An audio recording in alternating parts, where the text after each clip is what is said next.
I stared at my bank account balance, feeling my stomach twist into knots. Damn, these student loans were crushing me. My dream of becoming a certified animal behaviorist seemed further away with each passing day. The pet therapy work paid the bills, barely, but it wasn't enough for the specialized courses I needed. Just breathe, Grace, I whispered to myself, running fingers through my blonde hair. My reflection in the laptop screen showed dark circles under my green eyes. The local theater was showing classic films tonight. My one small luxury to escape reality. The evening air carried a hint of jasmine as I walked to the theater. Santa Ana's streets were quiet, with just enough chill to make me pull my jacket closer. The ticket line moved slowly, and I found myself studying the woman in front of me. She had the most graceful posture I'd ever seen, her brunette hair falling in soft waves down her back. "Next," called the ticket seller. The woman reached for her wallet, and in that moment, her ticket slipped from her fingers.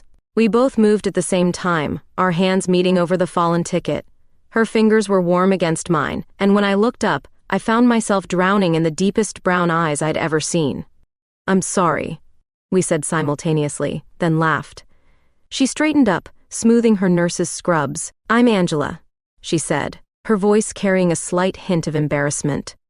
"Grace," I replied, unable to look away from her smile. There was something magnetic about her presence, something that made my heart beat a little faster. We ended up sitting together during the movie, sharing whispered comments about the old film noir playing on screen.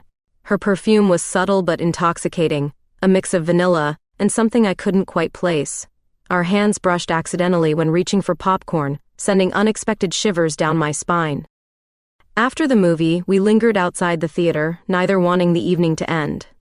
Angela told me about her work as an elder care nurse, her eyes lighting up when she spoke about her patients.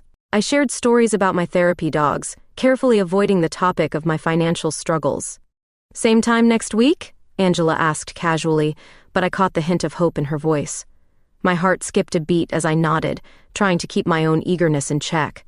Walking home that night, my mind was far from my money problems. Instead, I kept replaying the moment our hands touched, the way her eyes crinkled when she laughed, how she leaned in slightly whenever I spoke. For the first time in months, I felt something new stirring in my chest. Hope, maybe, or something more dangerous. What I didn't know then was that this chance encounter would lead me down a path I never expected. That soon I'd be stepping into an underground fighting ring, risking everything for a shot at my dreams. And that the woman with the beautiful brown eyes would become both my biggest supporter and my greatest fear. Because sometimes, when you have everything to lose, you find yourself fighting hardest of all. The gym's basement smelled of sweat and determination. My knuckles stung as I pounded the heavy bag, each hit echoing my desperation. 3 weeks had passed since that night at the theater, and my life had taken an unexpected turn. "Keep that guard up, Turner," Coach Martinez barked. The old fighter had taken me under his wing after catching me watching the underground matches. "You've got natural talent, but talent ain't enough in the ring." I threw another combination, remembering how I'd stumbled upon this world. Desperation makes you notice things, like the whispered conversations about fight nights, the quick exchange of cash, the promises of big payouts. One win could cover a semester's tuition. Between training sessions, I still worked my regular job. My therapy dogs, Max and Luna, helped ease the soreness in my muscles with their unconditional love. But lately, my mind kept wandering to the coffee shop across from the nursing home where Angela worked. I'd started going there every morning, pretending it was just for their excellent lattes. The truth was, I lived for those moments when Angela would walk in, still in her scrubs, looking somehow fresh despite working night shifts. She'd smile when she saw me, and my heart would do this ridiculous flutter. "Rough night?" I asked one morning, noticing the slight drag in her step. She slid into the seat across from me, her brunette hair escaping its neat bun. "Mrs. Johnson kept trying to escape to find her cat," Angela sighed, then laughed. "The cat's been gone 20 years. Her fingers wrapped around her coffee cup, and I caught myself staring at how elegant they looked. I wanted to tell her about my secret training, about the upcoming fight. Instead, I told her about my latest therapy session with a traumatized rescue dog. Her eyes softened as I spoke, making my stomach do somersaults. Later that week, our paths crossed at the local animal shelter. I was there with Max, helping socialize new rescues. Angela volunteered there on her days off, reading to elderly cats. The sight of her sitting cross-legged, speaking softly to a one-eyed tabby, made my chest tight. "You're good with them," she said, catching me watching her. The afternoon sun through the window caught her hair, creating a halo effect that made my breath catch. "So are you," I managed, trying to ignore how close we were standing. The air felt charged between us, like the moment before lightning strikes. That evening at the gym, I hit harder than ever. Coach Martinez nodded approvingly, not knowing my newfound intensity came from trying to punch away these growing feelings. The upcoming fight loomed closer, and with it, the chance to change my life. But every time I thought about Angela, about her finding out what I was doing, my stomach churned. How would she react to seeing me in the ring? Would those warm brown eyes look at me differently? As I wrapped my hands for another training session, my phone buzzed with a text from her. "Movie night tomorrow?"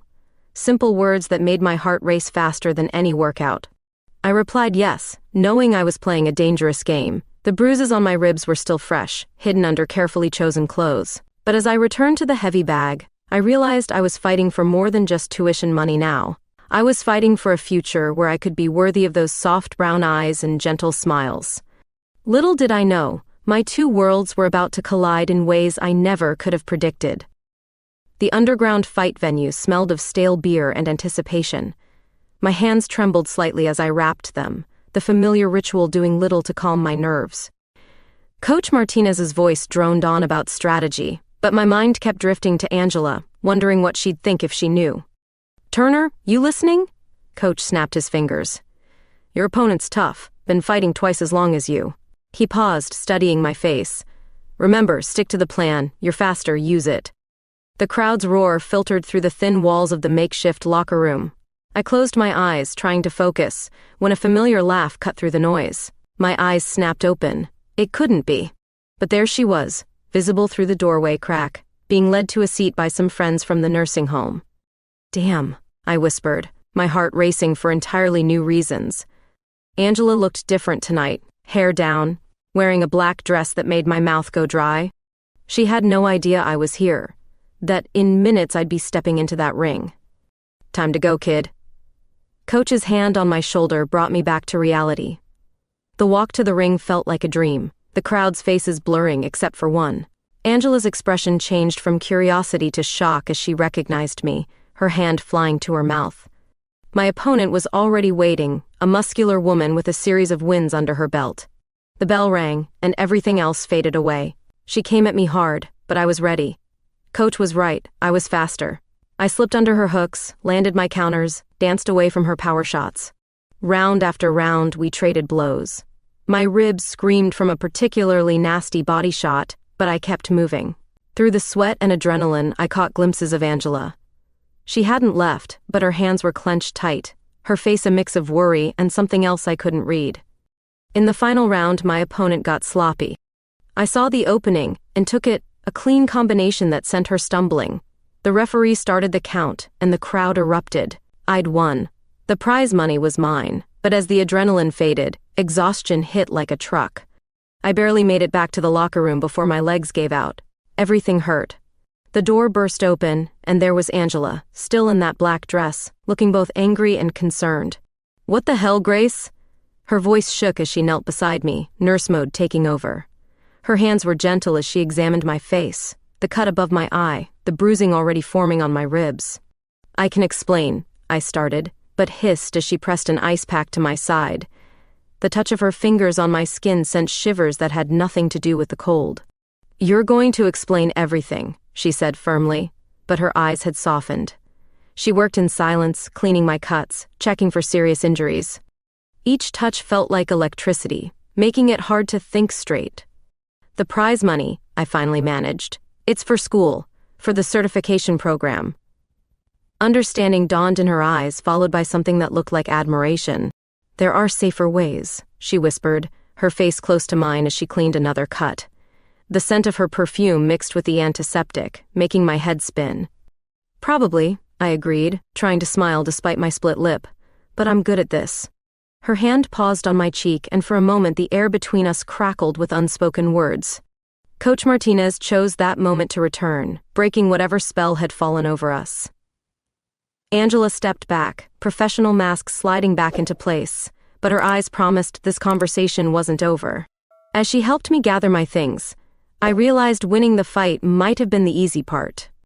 Explaining my double life to the woman who was becoming increasingly important to me, that would be the real challenge. A week after the fight, I stood outside Sunset Grove Nursing Home with Max and Luna, my most experienced therapy dogs. My ribs still ached, but Angela's careful attention had helped speed my recovery. She'd suggested I bring the dogs to meet her residents, though we both knew it was an excuse to spend more time together. "Your fan club awaits," Angela teased, holding the door open. She looked beautiful in her scrubs, her hair pulled back in a loose braid. The morning light caught the amber flecks in her brown eyes, making my heart skip. The residence lit up when we entered. Max, the gentle golden retriever, immediately approached Mrs. Johnson, who'd been having a difficult morning. Luna, my border collie mix, settled beside Mr. Peters, her head on his knee. "They're natural healers," Angela said softly, watching the dogs work their magic. "Just like you." Her words made me blush, remembering how she'd tended my injuries that night. We fell into a routine after that. I'd bring the dogs 3 times a week, and afterward, Angela and I would grab coffee at our spot. Late-night conversations became our thing, sharing stories over steaming cups while the world slept. "Tell me about your dreams," she asked one evening, her fingers absently tracing patterns on the coffee shop's worn table. The gesture was hypnotic, making it hard to focus. I told her everything, about wanting to help troubled animals, about the certification program that could change my life. She listened intently, asking questions that showed she really cared. "No more fights, though," she said firmly, her hand finding mine across the table. The contact sent electricity through my body. "Promise me." "Just one more," I admitted. "The championship. The prize money would cover everything." Her fingers tightened on mine, concern clouding her features. Rain started falling outside, painting the windows with silver streaks. Neither of us moved to leave, content in our little bubble. The coffee shop was closing, forcing us out into the wet night. We walked close together under my umbrella, our shoulders brushing. Angela stopped suddenly near the park, turning to face me. Raindrops caught in her hair like tiny diamonds. "I can't watch you get hurt again," she whispered, her voice barely audible over the rain. The intensity in her eyes made my breath catch. "Angela, The words died in my throat as she stepped closer. Time seemed to slow down, the rain creating a curtain around us. Her lips met mine softly, hesitantly at first, then with growing confidence. The umbrella slipped from my fingers, forgotten. Her hands cupped my face as mine found her waist, pulling her closer. The kiss tasted of coffee and rain and possibility. When we finally broke apart, both slightly breathless, the rain had soaked us completely. Angela laughed, the sound pure joy, and pressed her forehead against mine. "I've wanted to do that since the movie theater," she confessed, her fingers playing with the wet strands of my hair. "Why didn't you?" I asked, still holding her close, afraid this moment might disappear like a dream. Waiting for the right moment, she smiled. Though I didn't expect it to be in the rain. We walked back to her place, hands intertwined, stealing glances and soft kisses. Over tea and dry clothes, we talked until dawn, sharing hopes and fears and everything in between. As I watched her fall asleep on the couch, her head on my shoulder, I realized something had shifted. The fighting, the money, it all seemed less important now. But I had one more bout to go, one more challenge to face. The championship loomed ahead, but for now, I let myself enjoy this moment. The sound of rain, Angela's steady breathing, and the promise of something beautiful beginning. Little did I know, the hardest fights were still to come, both in and out of the ring. The gym felt different that morning, darker somehow. Coach Martinez wasn't alone. A man in an expensive suit stood with him, looking out of place among the peeling paint and worn equipment. My stomach twisted as they approached. "Grace, meet Mr. Sullivan," Coach said, his voice unusually tight. "He's got a proposition for your championship fight." Sullivan's smile never reached his eyes. "Simple deal, sweetheart. Take a dive in the 3rd round, make it look good. You'll get double your usual payout." My mouth went dry. And if I refuse, then maybe someone let slip about this unlicensed operation to the authorities. His threat hung in the air like smoke. Think about it. You've got until tomorrow. After they left, I pounded the heavy bag until my knuckles bled, trying to punch away the anger and fear. The championship was in 2 weeks. The prize money would cover my tuition, let me leave this world behind. My phone buzzed, a text from Angela. Lunch today? Just seeing her name calmed my racing thoughts. We'd been inseparable since that rainy night kiss, stealing moments between her shifts and my training. The hospital cafeteria was quiet when I arrived. Angela sat at our usual corner table, her face lighting up when she saw me. But her smile faded as she read my expression. "What's wrong?" she asked, reaching for my hand. Her touch still sent shivers through me, even after weeks of being together. I told her everything, about Sullivan, the threat, the choice I had to make. Her fingers tightened around mine as I spoke, her face growing increasingly concerned. "This is exactly what I was afraid of," she said softly. "These people, this world, it's dangerous, Grace." "I know," I admitted, studying our intertwined fingers. "But I'm so close to having enough for school." A commotion at the cafeteria entrance drew our attention. 2 of Angela's coworkers were staring, whispering. One pointed at our joined hands before quickly looking away. Angela tensed but didn't let go. "They've been like this all week," she said, her voice tight. "Someone saw us in the park. Now there's talk." My heart sank. "Are you in trouble at work?" "Not officially. But some of the older nurses, they're making things difficult." She tried to smile, but I saw the worry in her eyes. "It's fine. I can handle it." But I knew it wasn't fine. Angela had built her career here, earned respect. Now, because of me, she was facing judgment and prejudice. "Maybe we should be more careful," I suggested, though the words tasted bitter. "At least until things calm down." "No," Angela said firmly, surprising me. "I won't hide us. I'm tired of pretending." She lifted our joined hands, kissed my knuckles defiantly. The gesture made my heart race. That evening, training felt hollow. Every punch reminded me of the choice ahead: throw the fight and take the money, or risk everything. The thought of disappointing Angela weighed heavier than any opponent. My phone buzzed again, another text from Sullivan. "Time's running out, sweetheart. Make the smart choice." I stared at the message until the screen went dark, reflecting my tired face. The bruises from my last fight had faded, but new ones were forming, some visible, others hidden deep inside. Angela called later, her voice soft and sleepy. We talked about nothing important, her patients, my dogs, plans for the weekend. But beneath the normal conversation lay an undercurrent of worry. "Be careful," she whispered before hanging up. "Whatever you decide, just be careful." I lay awake that night, watching shadows dance across my ceiling. The championship fight loomed ahead like a storm on the horizon. Sullivan's threat echoed in my mind, mixing with the whispers of Angela's coworkers. Sometimes, fighting wasn't about throwing punches. Sometimes the hardest battles were the ones you couldn't see coming. The championship was a week away, and my decision still haunted me. I watched Angela work with her patients, her gentle hands guiding an elderly man through his physical therapy. She caught my eye and smiled, making my heart flutter despite the weight on my shoulders. "You're distracted," Coach Martinez said later at the gym, as I missed an easy combination. "Sullivan's still in your head?" I nodded, throwing another half-hearted punch. The prize money for winning legitimately would be enough for school, but Sullivan's threat lingered like a shadow. "Listen, kid," Coach pulled me aside.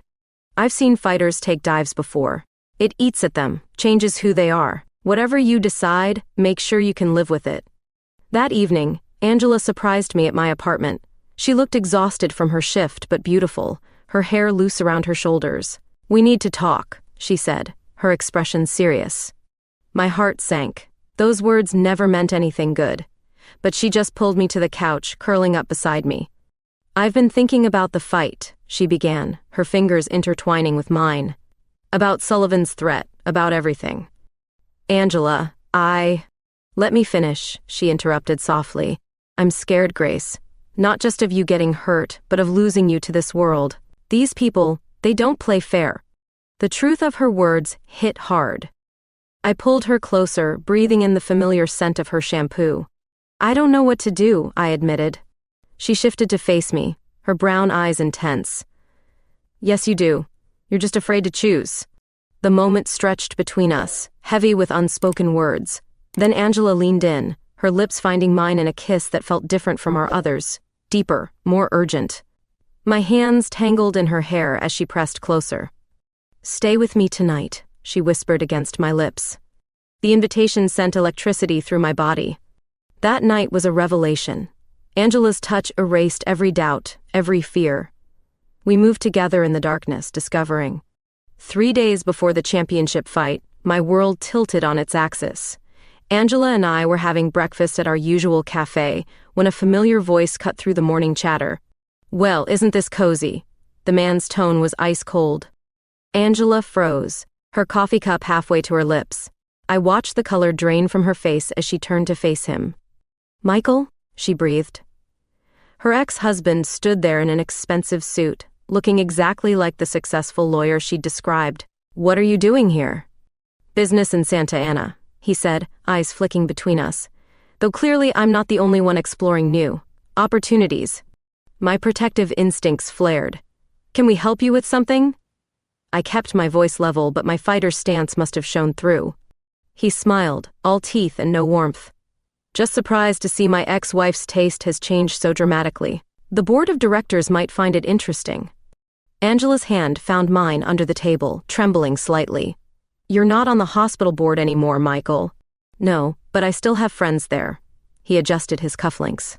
Friends who might question whether someone with your lifestyle should be caring for elderly patients.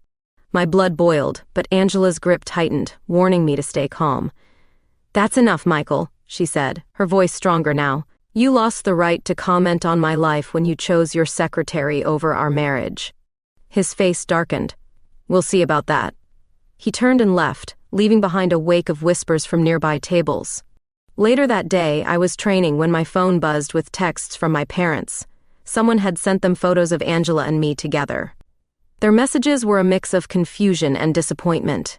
We raised you better than this, my mother wrote. What will people think? I hit the heavy bag harder, each punch fueled by frustration. Coach Martinez watched from the corner, saying nothing but understanding everything. That evening, Angela and I escaped to the beach.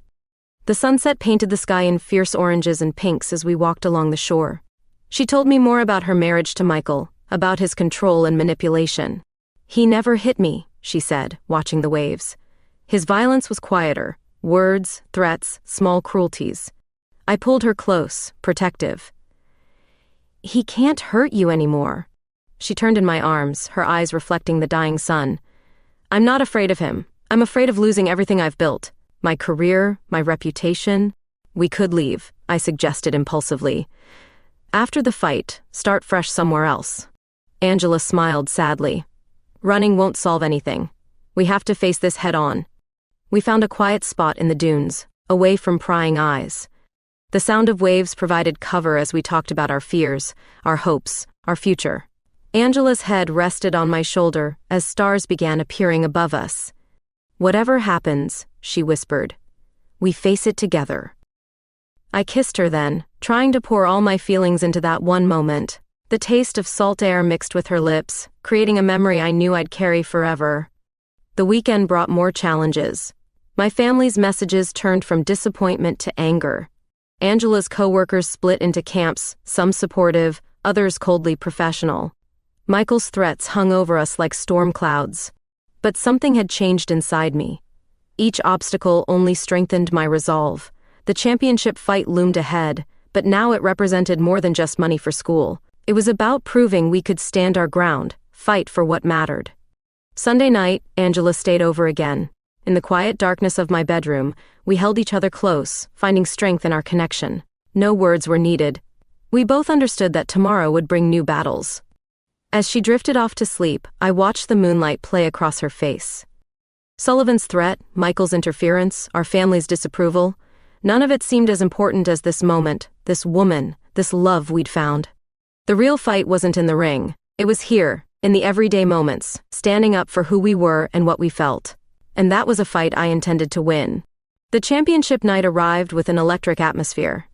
The underground venue was packed, the air thick with cigarette smoke and anticipation. In the locker room, I wrapped my hands with mechanical precision, each loop of tape a reminder of what was at stake. "Sullivan's watching," Coach Martinez warned, his voice low. "Whatever you decide, kid, make it count." My opponent was a legend in these circles, undefeated in 15 fights. She stood across the ring, all muscle and menace, her eyes locked on mine. The bell rang, and the dance began. She was good, better than good. Her first combination caught me off guard, sending me stumbling. The crowd roared. From the corner of my eye, I caught Sullivan's smirk. He thought I was following his plan. Then I saw Angela. She hadn't planned to come, but there she was, standing near the back wall. Our eyes met briefly, and in that moment, everything became crystal clear. I wouldn't throw this fight. Not for Sullivan, not for anyone. The second round was brutal. My opponent and I traded shots that echoed through the venue. A right hook split my eyebrow, blood trickling down my face. But I kept moving, kept fighting, remembering everything Coach had taught me. "Stay smart, Grace," Coach's voice cut through the chaos. "Find your rhythm." Between rounds, I glimpsed Michael in the crowd, talking to Sullivan. Their presence added fuel to my fire. This wasn't just about money anymore. It was about standing up, about being true to myself. The final round began with both of us exhausted but determined. My ribs screamed from a particularly nasty body shot, but I pushed through the pain. We circled each other, looking for openings. Then I saw it, the slight drop in her left hand when she threw her right. Coach had spotted it in videos, but this was the first time I'd seen it clearly. I waited, patient despite the roaring crowd. The opening came. She threw the right, her left dropping just enough.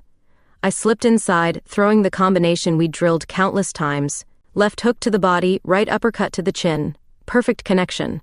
She went down hard. The referee started counting. The crowd went wild. But I wasn't watching any of that. My eyes were on Angela, who had pushed her way to the front, her face a mix of fear and pride.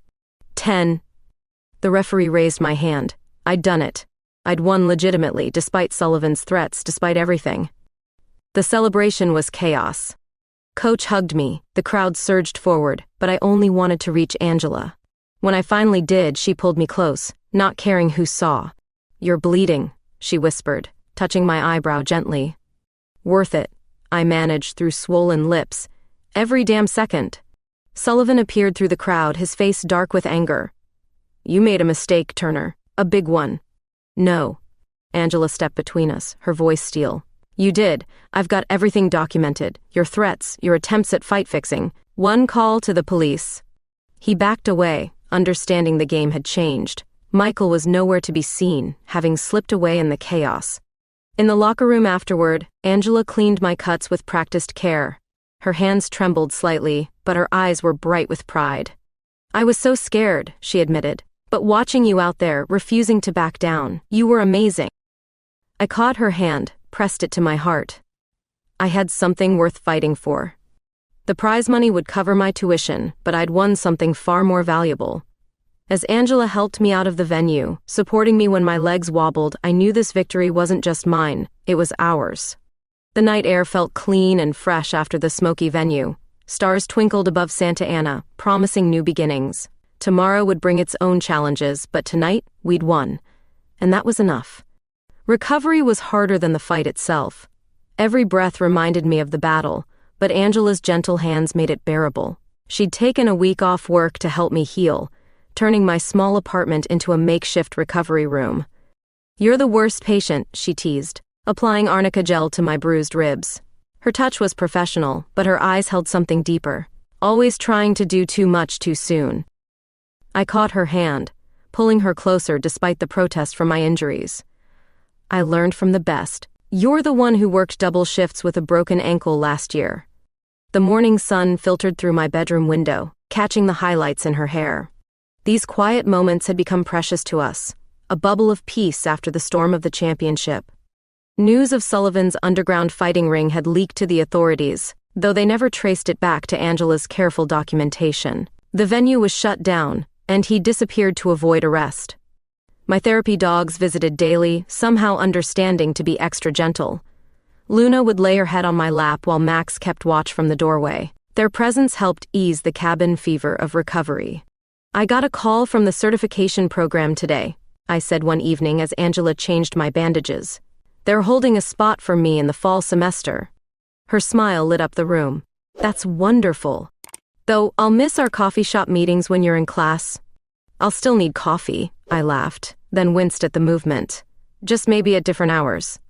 The bruises were fading, turning from angry purple to softer yellows and greens. Each day brought more mobility, more strength. Angela documented my recovery with the same attention she gave her patients, keeping detailed notes of my progress.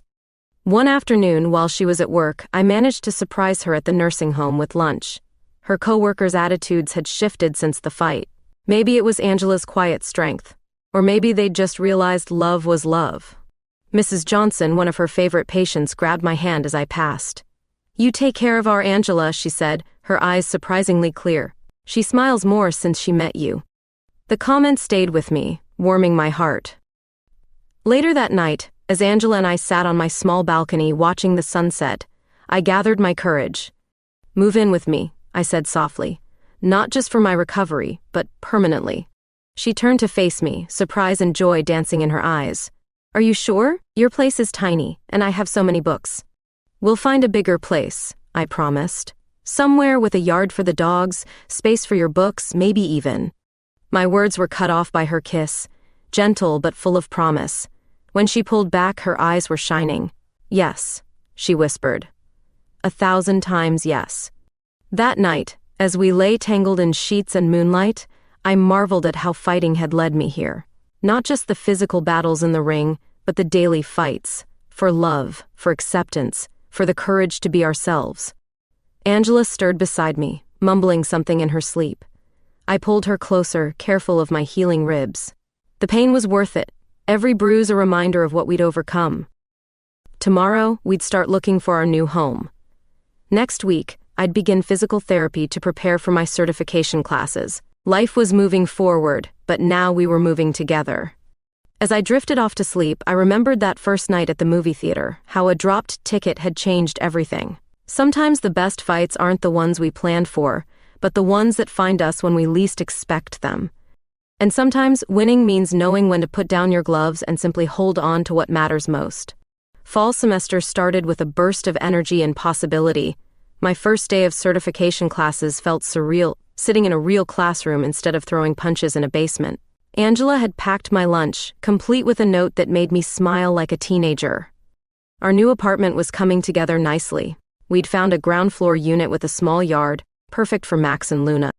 Angela's books filled the built-in shelves, mixing with my animal behavior texts. Our lives blended as naturally as breathing. "You're doing that thing again," Angela said one evening, catching me staring at her as she arranged flowers in our kitchen. "What are you thinking about?" "Just how different everything is from 6 months ago," I replied, wrapping my arms around her from behind. "No more underground fights, no more secrets." She turned in my embrace, her eyes soft. "Miss it sometimes?" "The fighting? No." I kissed her temple. "The adrenaline rush? Maybe a little." "Well," she smirked, "I might have an idea about that." She pulled out 2 tickets to a women's MMA event. "Thought you might enjoy watching from the safe side of the cage." The gesture meant everything. Her acceptance of my past, her support of my passions, even if they'd changed form. Work was transforming too. My therapy dog program had expanded, thanks to the certification courses. Angela's nursing home became our regular stop, but we also visited children's hospitals and veterans centers. One particularly memorable session, I watched Angela demonstrate pet therapy techniques to new nurses. Her confidence and compassion shone through, making my heart swell with pride. "You're a natural teacher," I told her later. "Ever think about doing it full-time?" She considered this, curled up on our couch with Luna's head in her lap. "Maybe. The hospital's starting a training program for specialized elder care. They've asked me to help develop it." Our first holiday season together approached with a flurry of decisions. Whose family to visit? Should we host dinner? The questions that had once seemed daunting now felt like adventures to tackle together. We decided to host Thanksgiving, inviting both our families. My parents, still adjusting but trying, brought their famous apple pie. Angela's sister came with her kids, who immediately fell in love with the dogs. The evening wasn't perfect, there were awkward moments and careful conversations, but watching Angela laugh with my mom over cooking mishaps, seeing our families slowly bridge their differences, made everything worth it. December brought unexpected joy. Angela's nursing home organized a holiday pet therapy event. Seeing elderly residents light up as Max and Luna, wearing ridiculous reindeer antlers, visited each room reminded me why I'd chosen this path. "Remember when you were worried about tuition?" Angela teased as we decorated our first Christmas tree. "Now look at you, star student and therapy dog guru." I caught her hand as she reached to hang an ornament. "Look at us," I corrected, pulling her close. The lights from the tree cast soft shadows across her face, making her more beautiful than ever. That night, after everyone had gone home from our holiday party, we slow danced in our living room. No music played, we just swayed together, holding each other close. "Happy?" she whispered against my neck. "More than I ever thought possible," I replied honestly. The dogs watched from their beds, tails wagging lazily. Outside, Santa Ana's lights twinkled like stars. Our home smelled of pine needles and possibility. Life wasn't perfect. We still had challenges, work stress, family dynamics, the occasional argument about whose turn it was to do laundry. But we faced everything together, stronger for the battles we'd won. As we fell asleep that night, Angela's head on my chest, I realized something profound. Sometimes the biggest victories aren't the ones that come with medals or prize money. Sometimes they're found in quiet moments, in shared dreams, in the courage to love openly and completely. And those victories, they were worth fighting for every single day. 1 year to the day after our first meeting, I stood outside the same movie theater, holding Angela's hand. The marquee still flickered with classic film titles, but everything else had changed. "Can't believe you remembered the exact date," Angela said, squeezing my fingers. She looked radiant in a blue dress that matched the evening sky. "How could I forget? You dropped your ticket right here." I pointed to the spot where our story began. Best mistake ever made. We'd come full circle, but this time I had a plan. The theater manager, won over by weekly visits with therapy dogs, had helped arrange everything. Inside, the same noir film was playing, the one we'd watched that first night, but now we had the theater to ourselves. Max and Luna, wearing bow ties, sat obediently in the back row. "Something's different," Angela mused, looking around the empty theater. "Where is everyone?" "Private screening," I smiled, leading her to our old seats. "Special occasion." The film started, but halfway through, it switched to a montage I'd created, photos and videos of our year together. Angela gasped as images played across the screen. Our first coffee date, therapy sessions with the dogs, holiday celebrations, quiet moments at home. When the lights came up, I was on one knee beside her seat. Max and Luna trotted down the aisle, carrying a small velvet box between them. "Angela Ramirez," my voice shook slightly.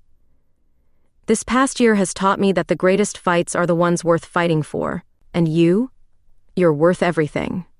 Tears sparkled in her eyes as I opened the box, revealing a vintage ring we'd once admired in a shop window. "Will you marry me?" "Yes," she whispered, then louder, "Yes." The dogs barked in celebration as I slipped the ring onto her finger. Our kiss tasted of popcorn and happy tears.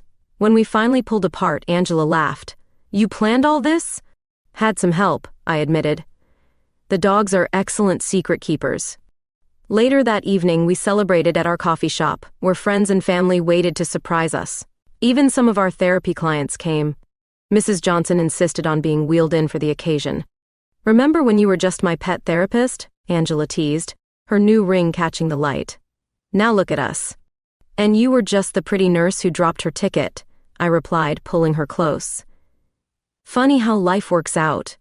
We danced under string lights, surrounded by the people who'd supported our journey. The dogs dozed nearby, worn out from their ring-bearer duties. As the night wound down, we walked home through Santa Ana's quiet streets. The same stars that had witnessed our first kiss now watched us plan our future. "Think we'll ever stop fighting?" Angela asked, not meaning the ring kind of fighting. "Hope not," I smiled. "Some things are worth fighting for every day." She stopped walking, turned to face me. "I love you, Grace Turner." "I love you too," I replied, kissing her under the streetlight. Always will. At home, we sat on our balcony, sharing dreams about tomorrow. The engagement ring sparkled like our future, bright, beautiful, and full of promise. Life had taught us that love isn't about avoiding fights. It's about choosing the right ones. Sometimes it means standing up against prejudice. Sometimes it means supporting each other's dreams. And sometimes it means dropping a movie ticket at exactly the right moment. Our story wasn't perfect, but it was ours. Every bruise, every tear, every victory had led us here. And as we held each other under the stars, we knew this was just the beginning. Because the greatest love stories aren't about the absence of struggle. They're about finding someone worth struggling for. And in each other, we'd found exactly that. The end.